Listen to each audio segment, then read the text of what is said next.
নমস্কার বন্ধুরা, টলিপাড়ার সবথেকে গরম খবর, ভাইরাল মুহূর্ত আর আপনার প্রিয় তারকাদের অজানা গল্প সবকিছু একসাথেই পেতে চোখ রাখুন একটাই জায়গায়, টলিটুন।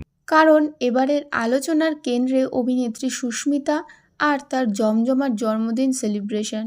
তবে শুধু জন্মদিন বললে ভুল হবে, এটা যেন ছিল একেবারে সারপ্রাইজে ভরা স্পেশাল ইভেন্ট, যার পুরো প্ল্যানের পেছনে ছিলেন ঘনিষ্ঠ বন্ধু সাহেব।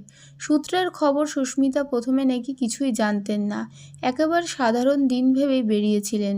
আর সেখানেই অপেক্ষা করছিল বিশাল চমক, ঘরভর্তি বেলুন, লাইট, ডেকোরেশন আর মাঝখানে সুন্দর করে সাজানো বার্থডে কেক। পুরো পরিবেশটাই ছিল একদম সিনেমার দৃশ্যের মতো।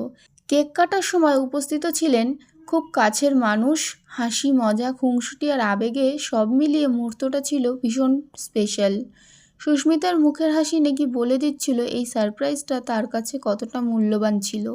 সবচেয়ে বেশি নজর কেড়েছে সাহেবের উপস্থিতি এবং পুরো আয়োজনের দায়িত্ব নেওয়া। সোশ্যাল মিডিয়ায় ছড়িয়ে পড়া কয়েকটি ঝলকে দেখা যাচ্ছে দুজনের মধ্যে দারুণ বোঝাপড়া আর স্বচ্ছন্দ মুহূর্ত। আর সেটাই ঘিরে শুরু হয়েছে নতুন জল্পনা, বন্ধুত্ব নাকি তার থেকেও বেশি কিছু। যদিও এই বিষয়ে কেউই মুখ খোলেননি এখনও। ভক্তরাও কিন্তু দারুণ খুশি, কমেন্ট বক্স ভরিয়ে দিয়েছে শুভেচ্ছা বার্তায়। অনেকেই লিখেছেন এভাবেই সবসময় হাসি খুশি থাকুন সুস্মিতা। আবার কেউ কেউ বলছেন এটাই নাকি বছরের সবচেয়ে কিউট বার্থডে সেলিব্রেশন ছিল।